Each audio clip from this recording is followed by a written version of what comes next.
mouvement, puisque vous l'avez accompagné depuis ses débuts. En quoi a-t-il évolué pour vous ?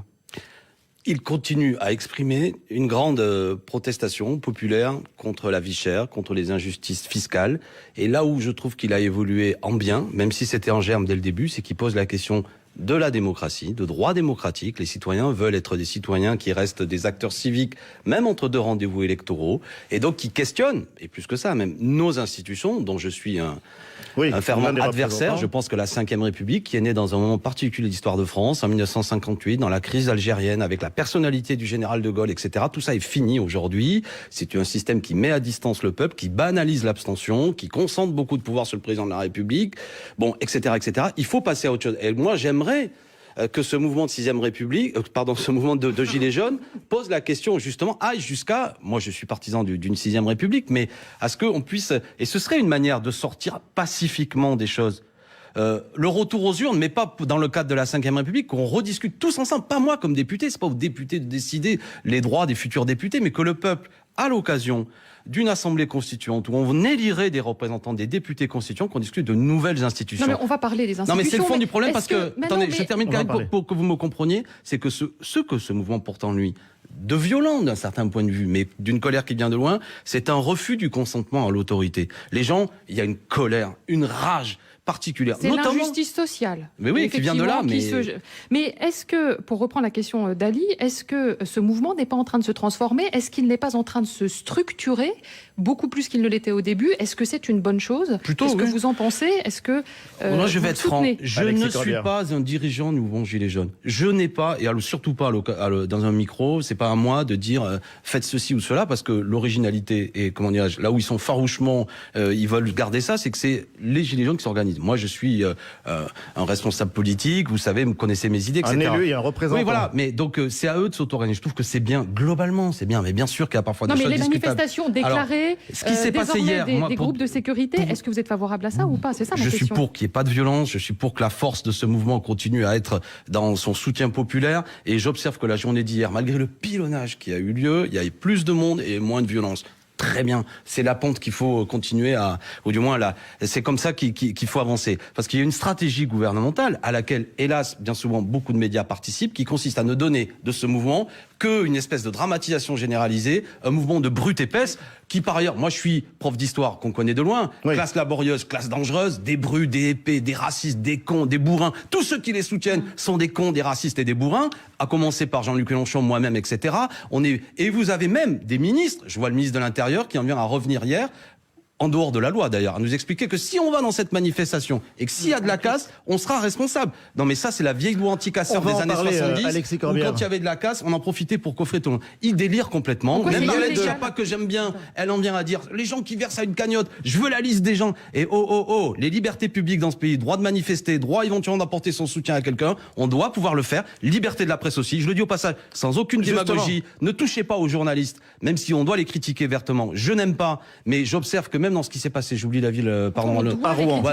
Et ailleurs. On a le droit, mais bien sûr, on a le droit, mais évidemment, toute violence, bon, non seulement sur le fond, mais en plus, tout ça est absurde. J'observe que hier, malgré tout, il y a des gilets jaunes qui ont défendu, lorsque je ne sais plus quel imbécile a décidé de frapper des gens de LCI. Il n'était pas seul, en l'occurrence, c'était des journalistes agressés. On peut même parler de scènes de lynchage pour les reporters d'LCI à Rouen. Ça, oui, mais pour le coup, attendez, Ali Badou, avec ce qui s'est passé, c'est-à-dire que des gens les ont agressés et des gilets jaunes aussi les ont défendus.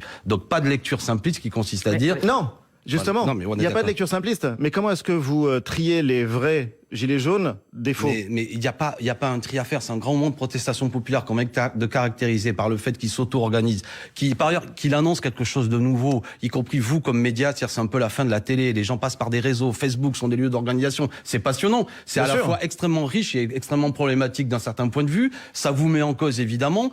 Alors après, on peut toujours... ça devrait... Et paradoxalement, jamais les vieux médias n'ont été autant consommés qu'en ce moment. C'est très particulier et paradoxal. Oui, mais j'observe que les chaînes d'information, elles aussi, sont extrêmement plus vues que d'ordinaire, extrêmement critiquées aussi, etc., etc. Bon, donc tout ça nous montre que le fait que tous ces réseaux nouveaux d'auto-organisation qui ne passent pas par les organisations traditionnelles politiques, qui ne passent pas par les organisations traditionnelles syndicales, c'est ça ce mouvement des Gilets jaunes, et l'avenir sera comme ça. Donc plutôt que de pleurer en disant « Ah mais comment ça se fait que ça passe pas par les partis traditionnels », observons que c'est malgré tout un peuple qui se mobilise et qui justement C'est l'acte 2, si je puis dire, du dégagisme qu'on a vu durant l'élection présidentielle. Celui qui ne comprend pas ce qui se passe là n'a rien compris de l'élection présidentielle. Attendez, on n'est pas en train de pleurer et on n'est pas en train d'être corpo sur les journalistes. Mais de là attendez, à dire moi je suis pour la liberté de la presse. mais moi aussi, attendez, mais la phrase qui est « je condamne la violence, mais » est-ce que vous trouvez normal, et moi je le dis à tous les auditeurs, qu'il n'y a pas une chaîne de télé, de radio qui peut envoyer un journaliste sur le terrain sans payer un vigile? On paie des officiers de sécurité, on ne peut pas sortir. Si ça avait été le cas dans un meeting de Marine Le Pen ou dans un proche du Rassemblement national, tout le monde aurait poussé des cris d'orfraie en disant que c'était lamentable. Est-ce que c'est normal qu'on ne puisse pas bouger juste pour faire notre boulot? Et une fois de plus, c'est pas parce qu'on est journaliste, on est avec je vous un ai dit que officier c'était de pas sécurité. normal. Je sais pas à quoi vous voulez en venir. Est-ce qu'on peut se contenter de dire je condamne la violence, mais on peut comprendre que? Est-ce qu'on peut pas être plus radical pour une fois dans la condamnation de la violence? Et pas seulement à Alexis l'endroit Corbière. des journalistes. Non, mais tout le monde, par ailleurs, parce voilà, que les c'est-à-dire journalistes, c'est que comme je les autres. condamne la violence, je suis pour la liberté de la presse, mais par contre, parce que je suis aussi un reste. Non, mais parce que attendez, C'est ce pardon. que disait Nathalie. Non, mais je condamne, mais parce qu'on est des êtres, vous et moi, comment dirais-je et qui essayons. Notre but, c'est pas seulement de dire, d'avoir une réflexion.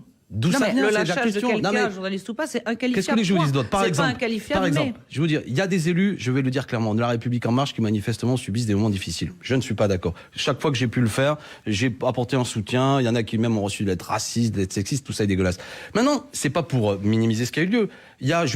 C'était il y a un an, à l'occasion d'une manifestation pour la mémoire de Madame Mireille Knoll, avec 10 députés de la France Insoumise, dont Jean-Luc Mélenchon, avec écharpe. Nous sommes allés à cette manifestation, à quelques mètres du ministre de l'Intérieur de l'époque, à quelques mètres du président de l'Assemblée nationale et d'autres membres du gouvernement. Un groupe d'extrême droite nous a agressés, nous a tenu des propos homophobes, ouvertement racistes. Aucun d'entre eux n'a réagi. Nous sommes partis sous les coups, insultés avec des crachats. Non, mais Des attendez, gens c'était lamentable. Non, mais c'est Marine Le Pen aussi a est-ce été que mise les en mêmes- cause dans cette même Dans cette manifestation. même manifestation, je parle de la Ligue de défense juive, avec le service d'ordre de Madame Le Pen, ils l'ont protégée, d'accord? Ça m'a mis fortement en colère, parce que sur la question de l'antisémitisme, je pense que je suis extrêmement sensible. Mais attendez, Non, mais on à parlait cette pas de ça. occasion, il était de bon ton, et je n'ai vu De aucun condamner. des députés d'En Marche s'indigner du fait que 10 parlementaires, Monsieur Mélenchon et les autres, se fassent insulter. Le ministre de l'Intérieur, c'était Monsieur Collomb, le président de l'Assemblée nationale, Monsieur de Rugy, était là, on les voyait pendant que quasiment on allait nous casser la gueule. Ce que je veux dire, c'est que faut que ça se calme. Mais c'est pas quand uniquement les gens d'En Marche subissent des menaces que je condamne. Mais on n'en que d'un parlait seul même coup, pas, là. voilà, non, mais Madame voilà. Le Pen dit la même chose que vous, finalement. Non, alors, on va une fois pour toutes. Ou alors, Non, mais chaque c'est fois, vrai je que propose France que 2, elle a dit vous la même n'ouvrez chose. Pas le chapitre, que vous touchiez 10 euros chaque fois que vous avez cette phrase, ça commence à me saouler. Chaque fois que je dis un truc, comme on dit que Madame Le Pen dit la même chose, parce que je ne vois pas ce que j'ai dit. Si, Parce que- elle dit, Quoi il faut aussi défendre les autres. Mais bon, évidemment, bien sûr. Voilà. Mais sauf que là, ce qui s'est passé, c'est qu'il y a eu beaucoup de violences contre des élus En Marche, Oui. contre des journalistes, Je le etc. désapprouve. Je le désapprouve, c'est pas ça que je veux dire. Moi, je voudrais juste- On est d'accord. La seule chose que je veux dire, c'est que quand Madame Obono, pour parler d'elle, subissait des insultes racistes, Député de la France Insoumise. ils n'ont pas réagi. Moi, quand c'est monsieur Mbaye qui subit une lettre raciste, j'ai essayé bêtement par un tweet ou autre chose de dire je suis pas d'accord.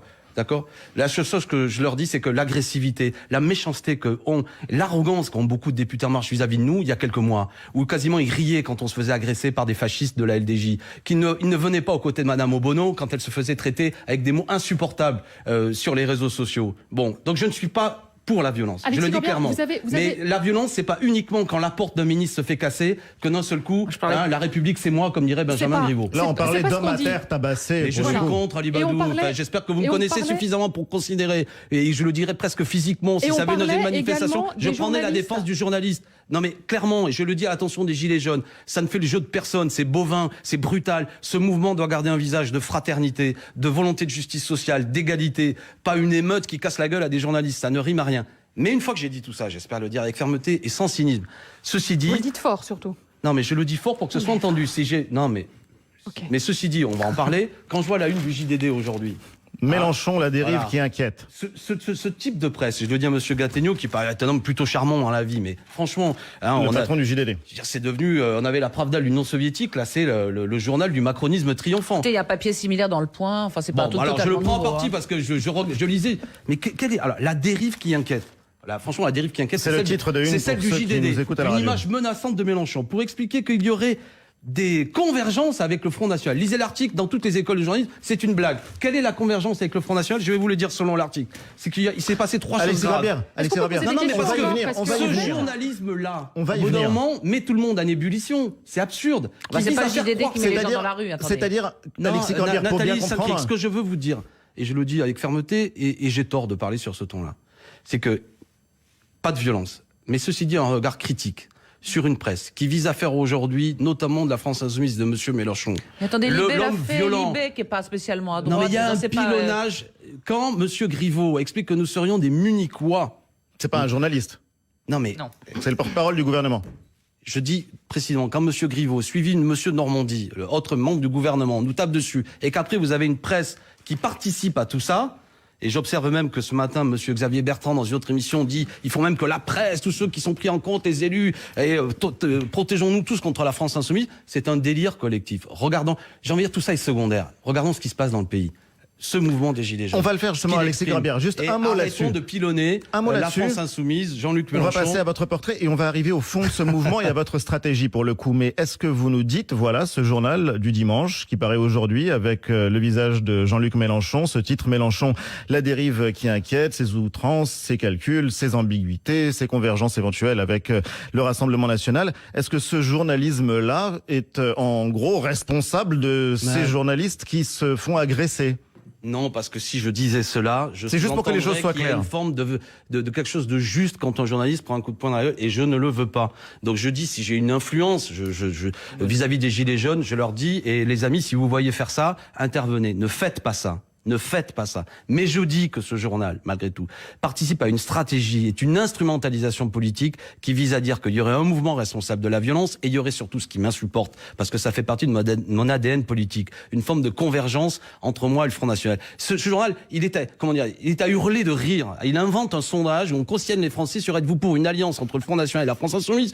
La France Insoumise n'en veut pas, j'ai cru comprendre que le Front National n'en veut pas, et on découvre quoi que les Français non plus n'en veulent pas. Alors, arrêtez de payer des sondages absurdes. C'est pas parce qu'ils en et de veulent pas qu'il créer- n'y a pas quelque chose d'une convergence sur le fond, sur Alors, un certain non, nombre mais de alors, thèmes, attendez, là c'est une discussion sérieuse. Oui, Allez, Nathalie, on va on va y voir. venir. On va y venir. C'est celle qu'on Où est voudrait cette avoir. convergence sérieuse? Je vais Alexis citer. Corbière, on va non, y attendez, venir. attendez. Dans l'article du Vous n'êtes JDD, pas obligé de la lire ça. convergence, elle vient La du fait beauté, qu'il y a Jean-Luc. 15 jours, j'aurais donné une interview à Valeurs Actuelles. Non, mais Mais c'est ce qu'il y a écrit. C'est ce qu'il y a écrit. Pas tous en même temps, pas tous en même temps. Alexis Corbière, en l'occurrence, c'est la beauté aussi de notre pays et de la République et de ces kiosques numériques Mais ou très oui. physiques. Il y a le journal du dimanche Mais et il y a bien aussi sûr. d'autres journaux Mais qui vous plairont Mais je suis davantage. pour attendez, que les choses soient claires. Je suis pour que le JDD sorte, il n'y a pas de problème. Et je m'inquiète d'ailleurs de la fin, Il y a les des Inrocks difficultés avec de la Monsieur presse. Ruffin. Est-ce que vous voulez, oui, sur ce que vous voulez, c'est pas ça mon sujet.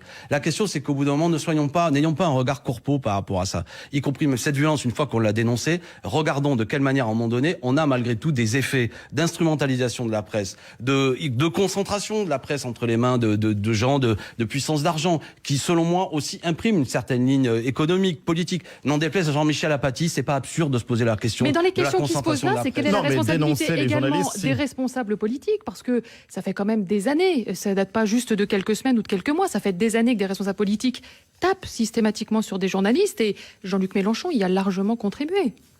Mais Alexis Corbière. ce que nous avons fait, nous avons un regard critique sur la presse, en partant déjà d'une chose. Et ensuite, on C'est un passera des au piliers portrait. fondamentaux de la République, la liberté de la presse. Fondamentaux. Non, mais ça, Il y a on est deux d'accord. piliers, l'école et la... Non mais c'est important. Une fois qu'on a dit ça, c'est-à-dire le droit aux citoyens d'avoir une information indépendante et de qualité, doit nous amener à nous voir de quelle manière votre métier a évolué.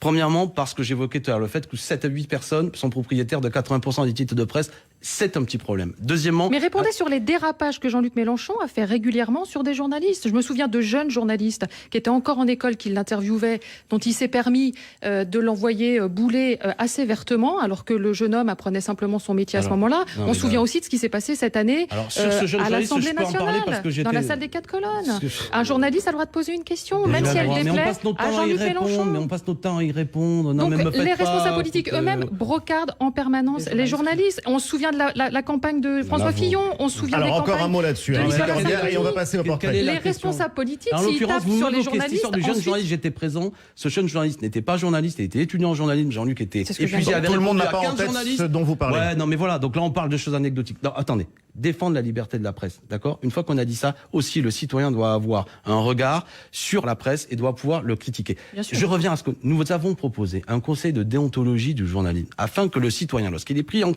afin que le citoyen, et aussi le responsable politique, lorsqu'il est éventuellement attaqué par un article qu'il juge qu'on est inconvenant, faux, etc., qu'on puisse pas régler tout ça dans les tribunaux, qu'on puisse saisir un conseil de déontologie, composé de professionnels, composé pourquoi pas de citoyens. Nous avons proposé ça. On nous a dit on veut faire un tribunal. Aujourd'hui, j'observe et j'en suis heureux, que l'ancienne ministre de la Culture, quand elle est partie, l'a mis en place, que le nouveau ministre de la Culture est plutôt pour, et qu'on réfléchisse comme ça, pour éviter qu'on en soit dans la situation actuelle. Vous voyez, je suis pour des solutions pacifiques des choses, plutôt que d'avoir soit une réaction qui consiste à dire toute la presse est caca, mais qu'à l'inverse, vous aussi, vous répétiez de manière corpo, touchez pas à la presse, parce que quasiment, vous êtes un totalitaire dès que vous la mettez en cause. La vérité, elle est dans une solution, justement, le conseil de déontologie que nous avons proposé. Vous savez bien que c'est dur avec le média, Très vous bien. avez eu aussi des problèmes. Mais le média, c'est un média indépendant. Honnêtement, moi, On va en rester là sur la question médiatique. On a beaucoup de questions. Ça part de tous les côtés. Mais il faut dire aussi que vous animez aussi le débat. Le député La France Insoumise de Seine-Saint-Denis, Alexis Corbière, est l'invité de Questions politiques ce dimanche.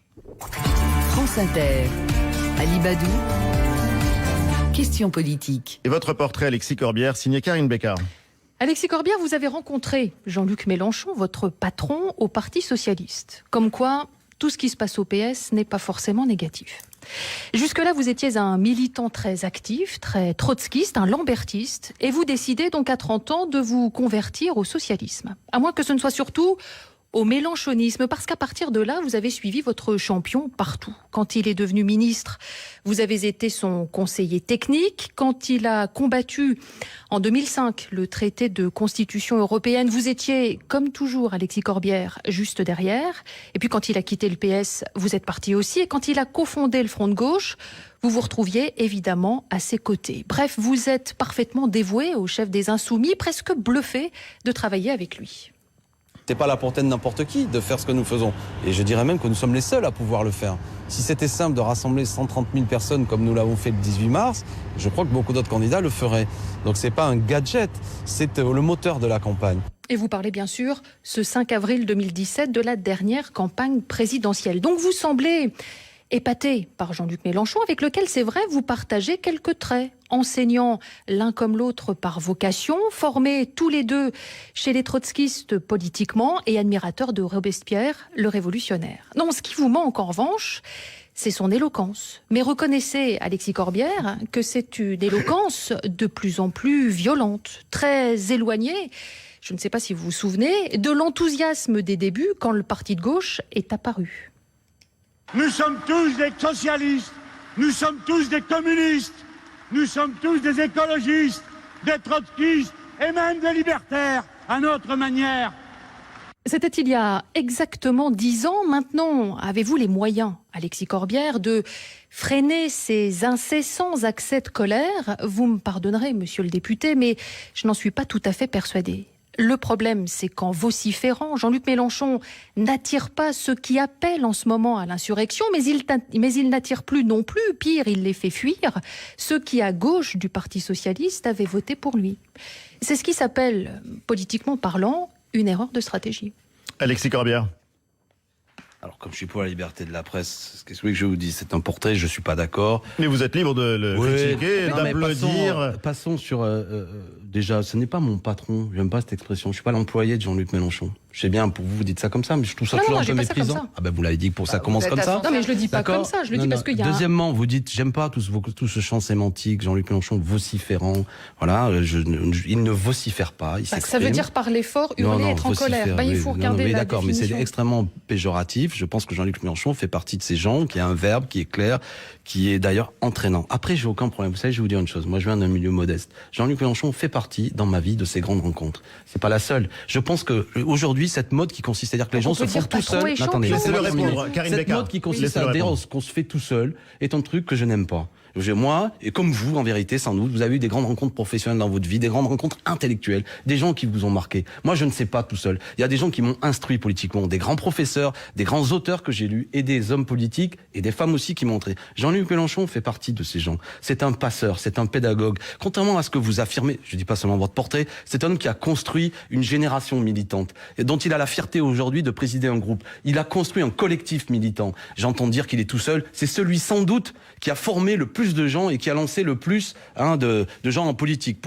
Puisque je vais faire un peu d'humour, c'est un des Bruno Cocatrix de la vie politique française. Il a lancé des tas de vedettes sur la scène. Et l'Olympia. Et c'est sa fierté. C'est l'Olympia, la France Insoumise. Non, mais c'est pour plaisanter un peu, mais je veux dire, c'est une fierté. Mettez-moi un nom de quelqu'un qui, à ce point-là, a permis qu'une génération... Emmanuel Macron. Comme moi, Non. Il a Alors, permis à une génération non, parce que- d'arriver oui, ça d'accord. Mais Jean-Luc, Oui, à mais il les a formés. l'Assemblée. au vous avez pouvoir. raison de me corriger, c'est qu'en plus, Mélenchon, je trouve qu'il a cet s'est aspect structuré. intellectuel, et c'est orateur de talent, stratège et théoricien. Et Jean-Luc Mélenchon a forgé aussi, a participé à une doctrine. Bref.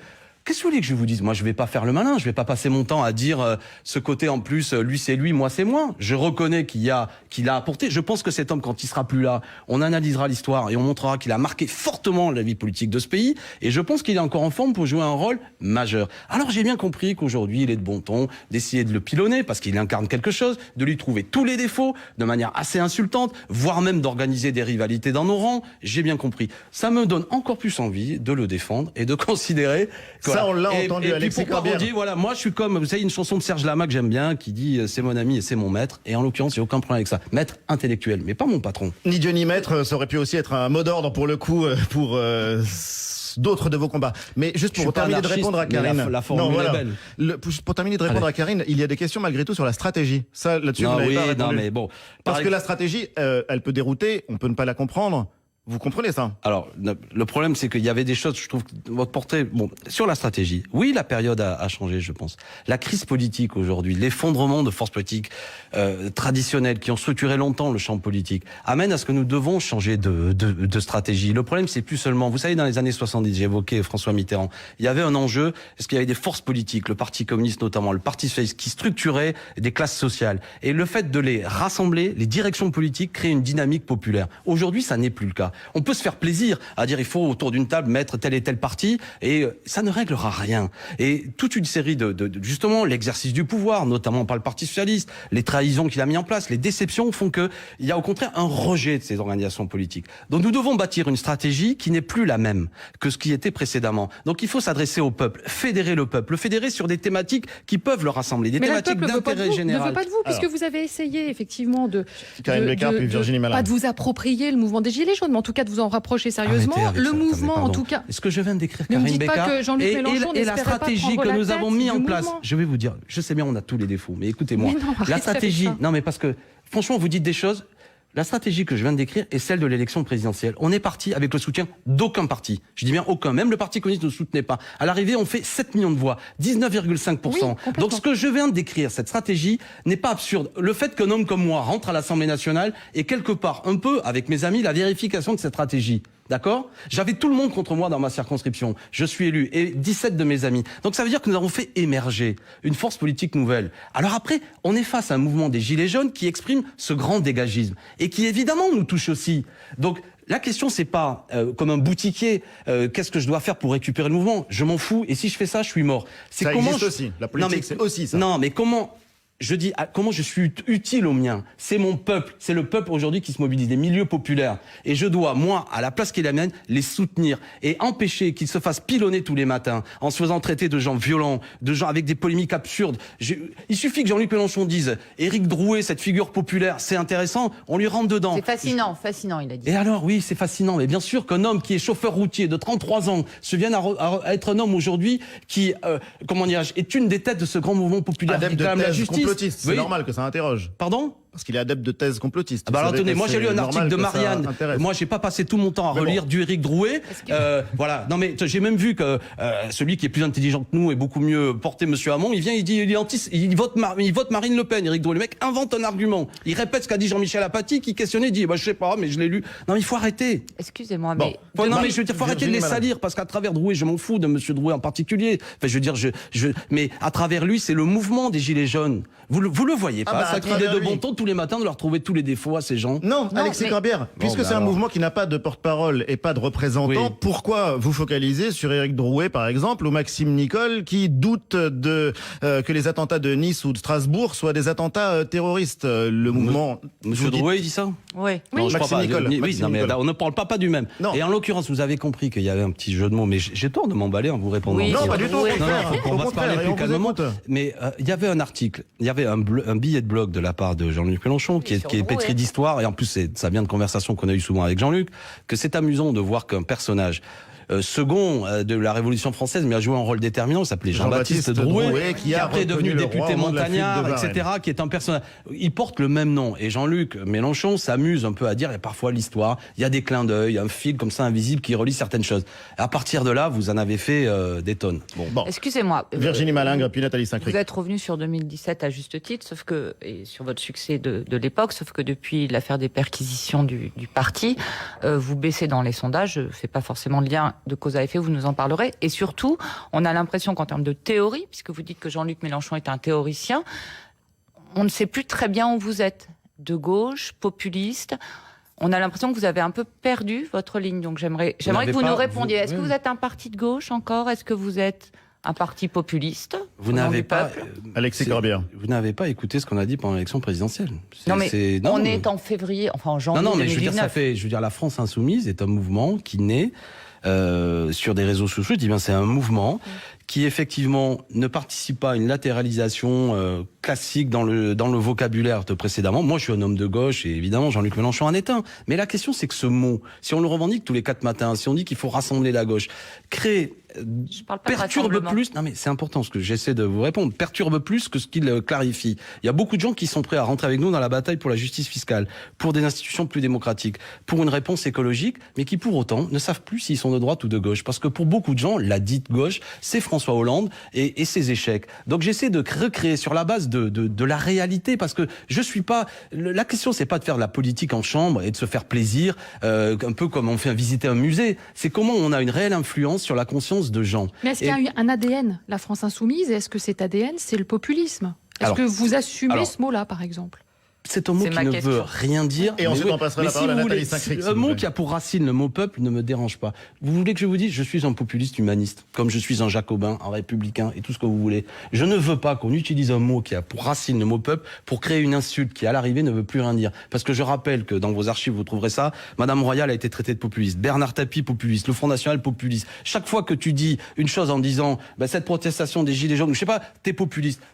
Si vous voulez, c'est pas un problème. Et cette stratégie populiste, parce que là j'ironise un peu, c'est aussi une stratégie qui consiste à dire, à l'heure actuelle, effectivement, cette ancienne latéralisation pour beaucoup de gens est un élément de perturbation. Latéralisation, juste pour que les gens... C'est-à-dire que le fait de dire, il y a la droite et la gauche, il y a les partis de droite, les partis de gauche, il faut rassembler les partis de gauche, franchement, n'est pas opérant pour des millions de gens. J'ai envie de dire, d'une certaine façon, je suis désolé, il y a de mes amis qui m'écoutent, je le regrette presque, parce que mon éducation politique est une éducation politique d'union de la gauche. Et même moi, j'étais trotskiste, vous l'avez rappelé, on était pour le Front unique, on était pour l'aile radicale de l'union de la gauche. Mais tout ça aujourd'hui ne signifie plus rien. Je préférais que ce que j'ai appris dans mes livres d'école quand j'avais 20 ans et que j'étais un militant révolutionnaire marche encore. Mais j'observe que ceux qui veulent mettre en place une stratégie d'union de la gauche, c'est 0 + 0, la tête à Toto à l'arrivée. Donc mon problème, c'est pas d'être fidèle que de manière un peu comme ça, de réciter des textes anciens, c'est d'être un acteur vivant, en prise réelle avec des événements. Et j'observe qu'aujourd'hui, des mobilisations populaires passent par des mouvements gilets jaunes plutôt que par les traditionnelles manifestations à l'appel des organisations. Alors qu'est-ce que je fais? Soit je dis aux gilets jaunes, vous comprenez rien, attendez que les directions... Voilà, j'essaie d'être utile en fonction de contexte en 2019. Cela dit, votre explication est claire en disant, en déplorant la latéralisation, c'est qu'il n'y a plus la droite et la gauche, et vous essayez de trouver d'autres formes d'action. Je voulais juste... En restant fidèle là-dessus. Non mais en restant fidèle... Mais je suis pas porte-parole. Non mais j'entends bien pas que les choses soient claires. En restant fidèle, je veux dire, à une continuité historique qui vient de loin. Non mais je veux dire, je n'ai pas dérivé et que les choses soient claires. La question, c'est comment je suis utile. Moi, je reste fidèle au combat, mais qui est celui de la proclamation de la Déclaration des droits de l'homme, les idées des Lumières. Je vais juste vous demander, je suis pas non plus en train de dire... Pour poursuivre la question de Virginie, Benoît Hamon, qui n'est pas forcément notre maître à penser à tous, a dit Jean-Luc Mélenchon parle et Marine Le Pen récolte. Est-ce que finalement, depuis la perquisition, depuis cette crise des Gilets jaunes, on voit qu'il y a quand même une décroissance sérieuse et une décrue de Jean-Luc Mélenchon dans les sondages. Est-ce que vous n'avez pas raté un coche et finalement que Marine Le Pen, elle, a géré avec beaucoup de finesse cette crise? Est-ce qu'on peut pas se le dire d'abord? Est-ce qu'on en discute chez vous? Est-ce qu'on voit pas comment se réorienter? Alors, Alexis Corbière. Gérer avec beaucoup de finesse, ça m'amuse de voir. Alors quand je vous dis ça, je fais allusion à un tweet, le jour où ça a été le plus violent. Marine Le Pen tweet à 17h en disant « Je demande aux Gilets jaunes de quitter l'Arc de Triomphe et toutefois je les soutiens également et je soutiens les forces de l'ordre. » C'est-à-dire que dans l'équilibre entre soutien aux forces de l'ordre et soutien aux Gilets jaunes, on a l'impression qu'auprès des Français... C'est pas mon jugement, c'est le jugement des Français manifestement si on croit un peu les sondages. Je pense déjà qu'il y a un électorat Front National qui existe et que beaucoup d'observateurs ont eu tort de considérer qu'au nom de ce ce qui s'était passé au second tour, le Front National s'était évanoui. J'ai jamais atterré à cette thèse, c'est faux, et il était de bon ton il y a quelque temps de considérer qu'en quelque sorte Emmanuel Macron l'aurait éparpillé façon puzzle et que c'était fini le Front National. Non, c'est pas vrai. C'est mal connaître ce pays, c'est ne parler avec personne. Ça existe encore. Il le a Front réussi à National. renaître de ses cendres très rapidement. Mais C'est peut-être ça même qui- en vérité, je veux dire franchement, il est là. Il y a des millions de gens qui votent Front National. Il faut leur parler. Un Français D'ailleurs, sur notre stratégie à nous, c'est aussi de parler à et tout c'est le de les monde. convaincre qu'ils ont tort. Parce que précisément, quand nous, avec le mouvement des Gilets jaunes, réclame l'augmentation du SMIC, le Front National est contre l'augmentation du SMIC. Elle a encore déclaré il y a quelque temps. Quand nous disons il faut critiquer les institutions de la Ve République, le Front National, lui, est pour des institutions de la Ve République. Quand nous disons qu'il faut une réponse écologique, le Front National est contre toute mesure écologique et on pourrait continuer la liste. Ok, il y a tout ce qui vous sépare. Mais Non, non, mais répondez, attends, c'est répondez un- à Nathalie c'est un- Saint-Cric. Non, mais je C'est-à-dire, suis en train de... pourquoi, ils alors que engrangent- vous avez été les Alors- premiers à soutenir le mouvement des Gilets jaunes, par exemple, Jean-Luc Mélenchon, vous, et pourtant c'est Marine Le Pen et le Mais Rassemblement vous- national mais qui vous- profitent Alors, de- je vais vous dire, Ali Badou, de ce mouvement vous êtes ici dans les journaliste, mais sondages je pense d'opinion. qu'on se connaît pas beaucoup. Mais je pense que vos convictions, arrêtez de parler comme ça. Arrêtez d'aider le Front National Comment et de ça dire, arrêtez, parce que vous n'en savez On les rien. aide pas. Parce Non, non, que qu'est-ce que quelques j'en fais sondages, non mais je vais vous dire, ce qui m'inquiète, c'est qu'à force, vous faites le jeu du Front National. En quoi? Parce que vous ne cessez de répéter que c'est elle qui en profite et que Non. Parce que vous avez lu 3 sondages et demi. Vous Oui. n'en savez rien. Pas de Vous n'en 300. savez rien. Les enquêtes d'opinion, ça indique une dynamique, ça non, mais indique il un y a, mouvement. moi c'est pour ça Alexis qu'au bout d'un Corbière, moment, non mais juste je ne écoutez-moi, comprends pas écoutez-moi. l'intérêt qu'il y a à passer tous les matins, à répéter sur toutes les chaînes que la seule qui engage c'est Madame Le Pen, Qui incarne. avec du coup Benoît Hamon qui s'aperçoit pas que par ailleurs il répète exactement ce qu'après le gouvernement va dire. Monsieur Griveaux se marre en citant du Hamon, que Mélenchon lui il est perdu, que tout ça ne Mais profite que. on n'a pas dit ça, on a demandé s'il y avait pas il fallait pas réfléchir à Mais- la stratégie de Jean-Luc bien Mélenchon sûr. depuis la perquisition Mais- jusqu'à aujourd'hui en se mais- disant qu'il y a peut-être un bug. Nathalie qui ne Saint-Cric, cesse on de passe baisser notre temps et qui a on passe perdu notre Pas temps par tous en la même temps. On passe notre temps à réfléchir. On Alors, passe notre temps à racontez-nous. réfléchir. On n'est pas un mouvement parfait. Maintenant, quand je me regarde, je m'inquiète, mais quand je me compare, je me rassure un peu. Parce que toute une série de gens, qu'est-ce qu'ils font les autres? Ce mouvement est très compliqué. C'est très compliqué de chevaucher un peu le tigre, si je puis dire. Cette mer déchaînée qu'est le peuple français, que j'ai vu moi aussi pendant la campagne présidentielle, que je ne découvre pas. Des gens qui en ont ras-le-bol de ce dégagisme, qui prend des formes brutales.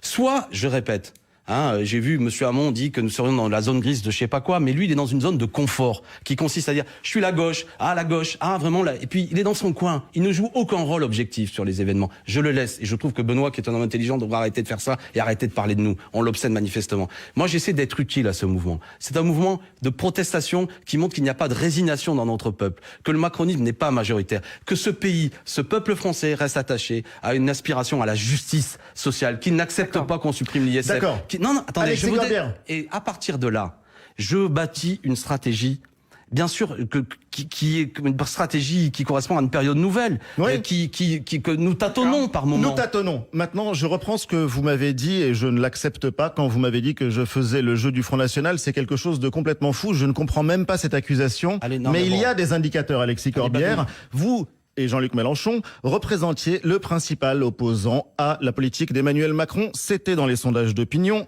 C'était le cas depuis le début du quinquennat. Ce n'est plus le cas aujourd'hui. C'est des indicateurs attendez. qui disent quelque chose malgré tout, Alexis Corbière. Non pas que je recule, mais quand je dis vous, c'était un peu général. Même, j'ai trouvé... Mais quand, par exemple, je lis dans la presse qu'il y aurait des convergences, qu'il y aurait une proximité entre la France insoumise et le Front National, premièrement, je trouve ça feignant, parce que les gens ne lisent pas les programmes, et deuxièmement, c'est faux. Et si des organes de presse... Pour ma part, je ne l'ai jamais dit. D'accord, non mais C'est attendez. Marine Le Pen attendez. qui l'a dit, excusez-moi. Mais non, bon sang, mais c'est Non, pas mais- vrai. Mais elle le dit parce que bon nombre de presse... Vous voulez que je Laissez vous fasse Alexis la Corbière liste de tous répondre. les organes de presse où je le lis?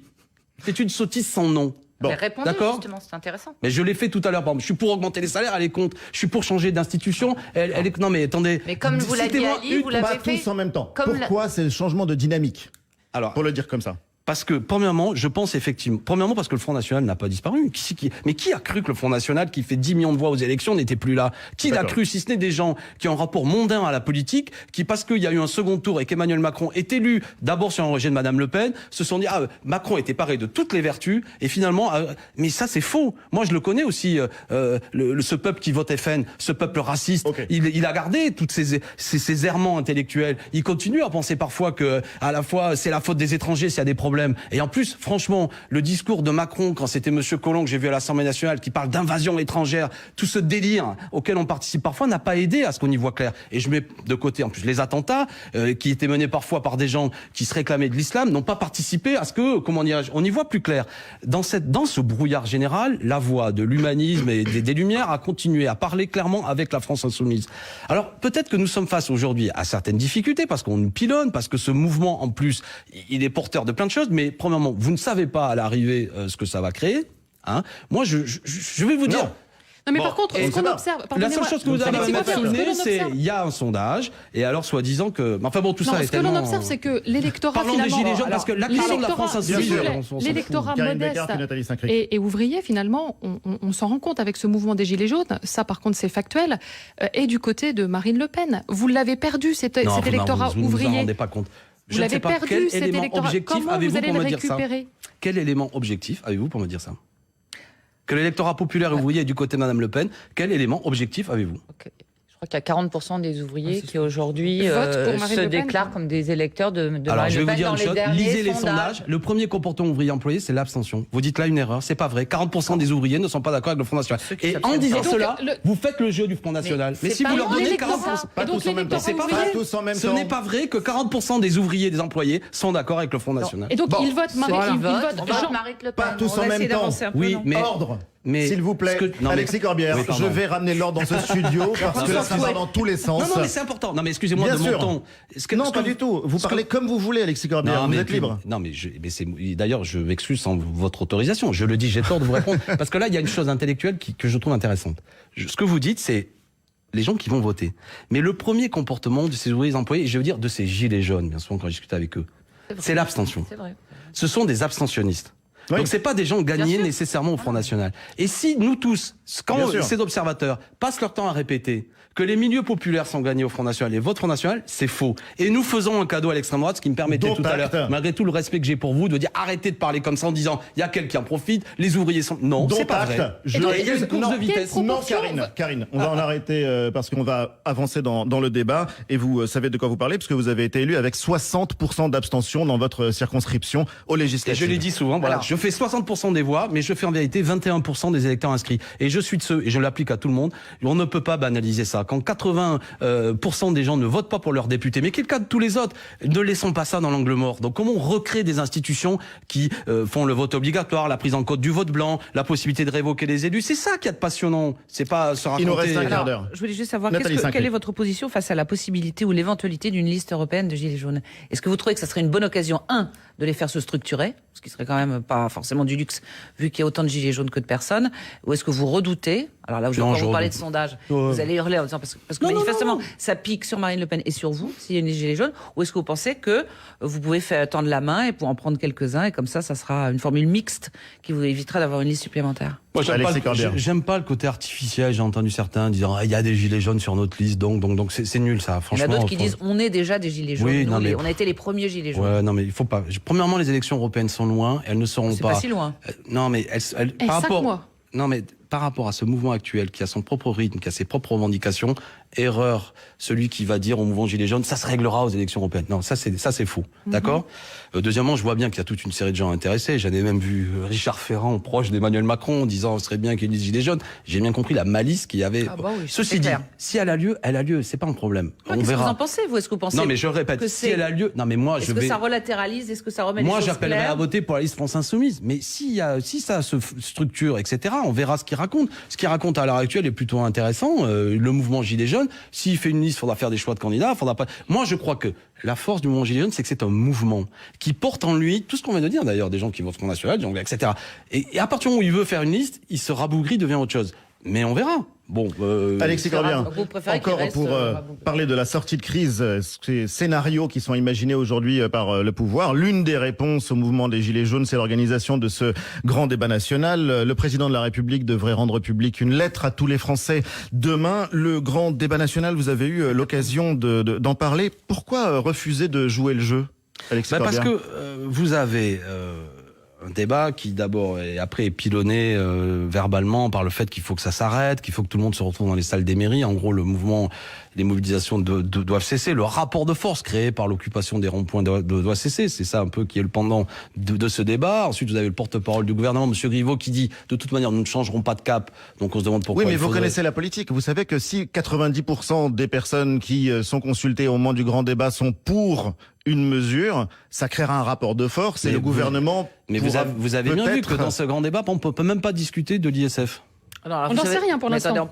Pardon ? La fiscalité est au programme et même si Emmanuel Macron a dit qu'il ne rétablirait pas l'ISF, un certain nombre de façons de refiscaliser les hauts revenus est prévu. Enfin, et envisagé par certains. D'accord, mais ça fait partie des revendications. Ça fait partie d'un débat. Ça fait partie des revendications et cette chose-là, d'après vous dites. Non, mais le débat n'a pas commencé, donc on peut imaginer qu'à une réunion, si on décide d'en parler, on en parlera. Rien n'empêche les gens de s'en déjà saisir. Vous dites que c'est pas possible.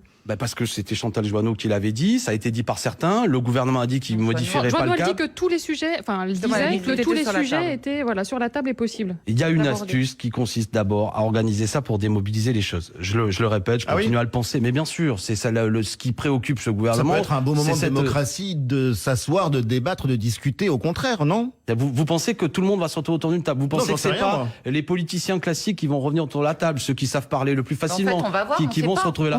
Mais pour quelle raison ? Non, mais pour quelle raison ne pas en repasser par un processus devant les urnes pour rappeler le peuple, pour vérifier des choses, pour vérifier si alors effectivement. Quelle élection ? Il faut dissoudre l'Assemblée, ça vous l'avez déjà dit. Est-ce Ça qu'Emmanuel Macron doit démissionner ? Je l'ai pas dit comme ça, mais par exemple, moi je serais pour que aussi la question, parce que c'est au fond du problème. Est-ce qu'Emmanuel Macron doit démissionner ? Je veux dire, il est aujourd'hui face à une protestation extrêmement forte. Effectivement, la question de sa légitimité, elle est posée. Attendez, forte numériquement, c'est pas très fort. On est à 80 000 manifestants. Non, mais c'est un mouvement soutenu. Tout à l'heure, vous m'avez sorti, on a parlé du Front National sur la base de sondages. Vous voyez bien que dans les sondages, quand même, il y a un soutien assez important de la part des Gilets jaunes, quel que soit le nombre de gens qui J'aimerais juste qu'Alexis Corbière réponde à ma question. Est-ce qu'Emmanuel Macron doit démissionner ? Je pense qu'il faut revenir devant les urnes. Et je pense surtout qu'il faut... Non, mais dites-nous les choses clairement pour que ceux qui nous entendent comprennent. Mais moi, la question, elle a un aspect. Est-ce que sa démission règle le problème si on reste dans le cadre de la Ve République Voilà ce que je veux dire. C'est un peu réduit comme. Oui, mais comme c'est un manière des mots d'y d'ordre répondre. qu'on voit sur les ronds-points, dans les manifestations. Oui, mais je soutiens. Je pense qu'effectivement, est-ce que vous appelez le président de la République à démissionner ? S'il démissionnait et s'il reconvoque le peuple français devant les urnes, ça permettrait d'avoir un débat démocratique, de reconsulter le peuple. Mais ce que je veux, en même temps que cette question-là, c'est qu'on puisse avoir aussi, ce que j'ai évoqué tout à l'heure, la convocation de débats autour d'une assemblée constituante pour que ce ne soit pas dans le même cadre institutionnel que je considère qui porte en lui les difficultés. Ça on le sait, mais dans la mesure où je dis qu'il faut revenir devant les urnes, ça concerne aussi M. Macron. Il faudrait donc que le président de la République dissolve l'Assemblée nationale. En fait, je comprends pas comment ça se passerait. Pour qu'il convoque une assemblée constituante. Le cheminement constitutionnel. La Ve République est assez ambiguë là-dessus, ce qui pose d'ailleurs un problème qu'elle ne prévoit pas comment on sort comment sortir. Alors vous pouvez avoir institutionnellement, sur la base d'un article de la Ve République, la convocation par référendum. Est-ce que vous m'autorisez à convoquer une assemblée constituante ? Donc le président de la République si le peuple français répond oui, si le peuple français répond oui à ça, nous organisons alors des élections constituantes. Je propose qu'aucun des députés sortants à l'heure actuelle ne soit élu parmi les députés constituants. D'ailleurs, que ce soit on peut même imaginer une dissolution de l'Assemblée et ensuite la démission du président de la République. On peut imaginer déjà qu'il y ait ce débat constituant et effectivement après une dissolution de l'Assemblée qui, vous voyez, d'une manière démocratique à ce que le peuple retrouve la parole. Non, mais c'est juste pour comprendre le cheminement simple mais c'est ce que nous avons porté par ailleurs pendant l'élection présidentielle. Oui, c'est le schéma de Jean-Luc Mélenchon. Au-delà de tout ça, je pense vraiment, il faut pas avoir peur de dire que le fait de revenir devant les urnes permettra de donner une réponse apaisée, démocratique, dans laquelle tout le monde sera consulté pour savoir. On nous dit qu'il y a un soutien à Emmanuel Macron, on dit qu'il n'y a pas de soutien à Emmanuel Macron, c'est au peuple français d'en décider. Oui, mais c'est une manière, on voit bien qu'on est face à une grande tension aujourd'hui. L'Assemblée constituante que vous réclamez, c'est intéressant parce que vous parlez de la 6e République. Oui. Vous appelez à une 6e République depuis très longtemps, depuis plusieurs années, depuis, je crois, la précédente élection présidentielle en 2012, si je ne me trompe pas. Oui. Or, c'est finalement quelque chose que ne reprennent pas à leur compte les Gilets jaunes. Ils veulent effectivement des changements institutionnels, mais je les entends pas dire, je les entends pas appeler à une 6e République. Est-ce que vous êtes vraiment en phase, en fait? Moi, je les entends quand même parler d'assemblée citoyenne qui aurait du pouvoir. Je les entends parler de référendum d'initiative citoyenne. Ils parlent de démocratie participative. De démocratie participative. Mais pas de 6e République. Non, mais le mot, n'importe quoi. Non, mais ça peut exister avec la 5e Depuis République. le temps que c'est dans l'oreille, en fait, des gens, on pourrait imaginer qu'ils se l'approprient, se le sont pas appropriés. Oui, mais le mot m'importe peu. C'est pas la discussion, c'est pas 6, 7, 8, c'est pas ça le sujet. Ce mouvement qui est parti quand même sur l'augmentation du prix du diesel est quand même venu, on est parlé tout à l'heure de son évolution sur la question démocratique. Mais après, quels sont les droits des élus, les pouvoirs des élus, comment on les contrôle, les salaires des élus, tout est posé. Tout ça, on peut en discuter. Bah oui, mais vous voulez pas en discuter, puisque vous boycottez le grand débat national. Vous ne voulez que dans vos structures. Attendez, quand on regarde les sondages, vous n'aimez pas les sondages, sauf que vous les aimez bien, comme on montre qu'Emmanuel Macron est très bas. Les Français, notamment peut-être les personnes âgées. Soyez honnête, Alexis Corbière. Non, mais c'est pas ça veut rien dire. C'est vous. Je vous dis qu'on ne peut pas exclure que les gens et ça a déjà commencé dans un certain nombre de mairies, que les gens aient envie de discuter, discuter avec les gilets jaunes, de discuter avec. Attendez, mais je ne vais pas m'opposer physiquement à ce qu'ils discutent. Je vous dis que ça va faire un grand flop. Voilà. Alors c'est un diagnostic. Je vous dis que ça va faire un grand flop. Pas. Moi, je vous dis que ça va faire un grand flop. Et pourquoi vous n'appelez pas parce que je pense que les gens ont pas envie, parce que les gens qui protestent sur ces gilets jaunes n'ont pas envie de se retrouver à l'invitation du maire et je ne sais trop qui, que ce soit un grand déballage, un grand cause toujours. Le sentiment qu'ils ont, parce qu'ils ont entendu le gouvernement. Alors vous avez peut-être les oreilles plus fines, mais quand même, ça a été répété qu'ils ne modifieront pas le cap, que les grands sujets qui sont au cœur quand même de ce mouvement des gilets jaunes ne seront pas abordés. Donc les gens n'ont pas envie de perdre du temps. Ils ont bien compris que le rapport de force, il est d'abord dans la mobilisation et l'occupation des gilets jaunes, mais pas dans cette prise de parole un peu institutionnelle, un peu de notable, que certains peut-être veulent récupérer le mouvement pour se poser. Voilà. Bon, le message est passé et on a compris votre position. Si vous me dites que c'est formidable, ça va rencontrer un succès. Je pense que ça va faire un flop. Et pourquoi? Attendez, je termine là-dessus. Pour quelle raison? Parlez dans le micro. Parce que je suis pas assez précis. Parce que précisément, ce refus du consentement à l'autorité, cette défiance que nous observons aujourd'hui, elle va se retrouver aussi dans ce débat. Parce que les gens en ont assez, ne veulent plus entendre parler. Il y a une colère qui monte, vous comprenez? Mais attendez, à ce moment-là, ça va durer pendant 10 ans, et chaque fois qu'il y aura une nouvelle personne... C'est pour ça que Nathalie Saint-Cric, je propose que... C'est même pas de la démocratie. Mais vous avez raison, ça porte en lui un problème, c'est vraiment pour laquelle je propose que nous ayons un débat pour savoir pourquoi nous sommes un peuple, pourquoi nous voulons vivre ensemble, quelles sont nos institutions qui nous rassemblent, et à travers ce débat, reforger un consentement à l'autorité. Ça s'appelle un grand débat national, enfin je comprends plus rien. Mais ce débat, c'est l'Assemblée constituante, Ali Badou. Vous savez bien la différence. Vous savez bien la différence entre élire un député. Pensez-vous que le président de la République ira jusqu'à donc dissoudre l'Assemblée, pour reprendre votre raisonnement, proposer par référendum la convocation d'une Assemblée constituante? Bon, et je pense que c'est la faute originelle. Et si Jean-Luc Mélenchon avait été élu, la première chose qu'il aurait fait, ça aurait été d'appeler à une assemblée constituante. Mais ça, c'est une uchronie, et en l'occurrence, il ne l'a pas été, on va pas refaire l'histoire. Non, mais j'entends bien. Bon. Mais parce que je vais vous dire une chose. Monsieur le professeur d'histoire, on va pas refaire l'histoire. Non, ce que je veux vous dire, c'est que l'élection présidentielle a montré qu'il y avait 4 candidats qui étaient finalement assez proches. Aucun d'entre eux, en vérité, n'avait véritablement une majorité dans le pays. Et que tous, s'ils avaient été élus, selon moi, ils auraient dû rebâtir des institutions, rebrasser tout ça et redonner confiance en le peuple avec ces institutions. Monsieur Macron a cru qu'il était élu parce que le peuple français se donnait à un homme de 39 ans qui avait toutes les qualités. J'observe que 18 mois plus tard, on en est à la catastrophe que nous sommes. Alors d'un mot, justement, puisque vous avez dit votre solidarité avec les Gilets jaunes, on a vu un mouvement commencer à apparaître, qui n'a pas la même force, mais qui commence à émerger, celui des stylos rouges, en l'occurrence des personnes, des instituteurs, des enseignants qui ne se disent pas gilets jaunes mais stylos rouges, alors qu'ils sont à des niveaux de revenus assez comparables à ceux de la population qui compose le mouvement des gilets jaunes. Vous-même, vous êtes enseignant de profession. Pourquoi, à votre avis? Bon, mais déjà, pourquoi est-ce que les enseignants, les instituteurs ne se reconnaissent pas comme gilets jaunes mais veulent créer autre chose? Des mouvements de blouse blanche, des mouvements de stylo rouge, des mouvements de... Voilà, bon, je veux dire, c'est l'arc-en-ciel de la protestation. Le gilet jaune incarne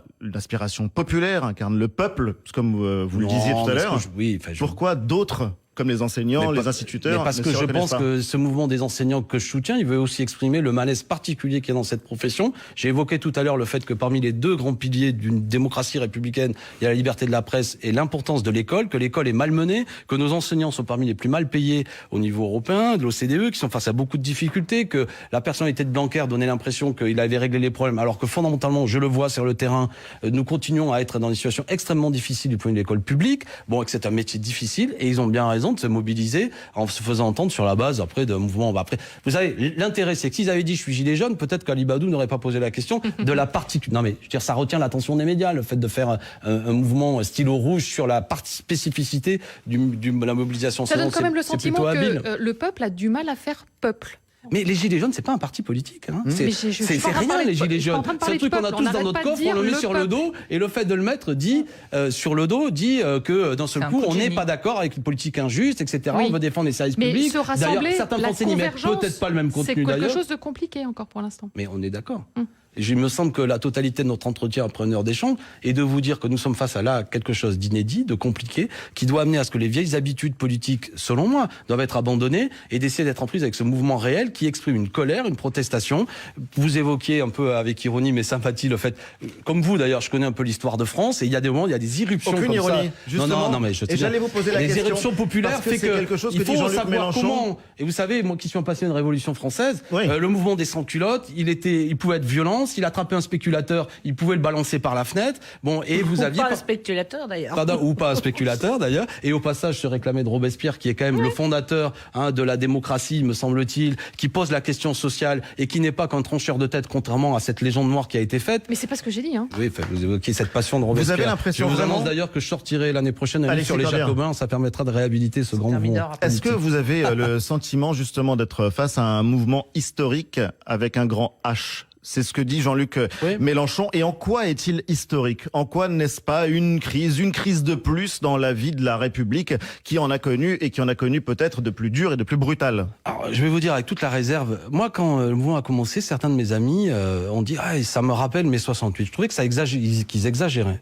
J'observe quand même que ce mouvement dure depuis longtemps, qu'il est profond, qu'il exprime quelque chose qui est un état d'esprit dans la population qui ne cessera pas quand bien même les mobilisations de Gilets jaunes arrêteraient. Donc de ce point de vue-là, c'est un moment d'histoire avec un H majuscule qui n'est pas un épiphénomène, qui montre le moment dans lequel nous sommes. Et après, pour avoir un peu, y compris pendant les vacances, voyager, etc., j'observe qu'à travers l'Europe et dans le monde entier, les Gilets jaunes deviennent le symbole de protestation. Et ça, c'est incroyable. Écoutez, j'ai vu, il y avait une grève de dockers à Valparaiso. Les dockers ont mis des Gilets jaunes au Chili et en solidarité avec les travailleurs français de l'image qu'ils en avaient. Et il y a cette particularité, je ne vais pas faire un cocorico, mais ce qui se passe politiquement souvent en France, dans la protestation sociale, est regardé par le monde entier comme un symbole souvent de justice, Et le soutien de Salvini aux Gilets jaunes ? Oui, non. Non mais d'accord, mais je suis d'accord. Mais de la même façon que Madame Le Pen, une fois que vous m'avez dit ça, vous m'avez rien dit. Sur le champ du débat, Benjamin Griveaux a laissé entendre qu'un certain nombre de choses ne seraient pas dans le sujet. La peine de mort, à l'époque, 60%. Donc vous me donnez le point. Il reste 20 secondes. À l'époque, 60% des Français sont contre l'abolition. Mitterrand le fait. Est-ce qu'il faut toujours suivre le peuple ? Non, enfin, effectivement, on a le droit, quand le peuple dit des choses, à être en désaccord avec lui. On va devoir rendre l'antenne. Mais en l'occurrence, il a élu celui qui a dit j'abolirai la peine de mort. Mais il y a une transcendance par rapport à... Mais on est passé par les urnes, qui est une manière de trancher les choses. Je propose de faire la même chose. Bonne année. Bon, bonne année. Et bon dimanche, merci d'avoir été notre invité. Les amis qui m'écoutent, je suis désolé de ce ton un peu enflammé parce que j'ai certains amis qui me disent je souhaite à tous une bonne année. Et un très bon dimanche. Merci à Alexandre Gilardi et à toute l'équipe technique de Questions Politiques. On vous donne rendez-vous la semaine prochaine.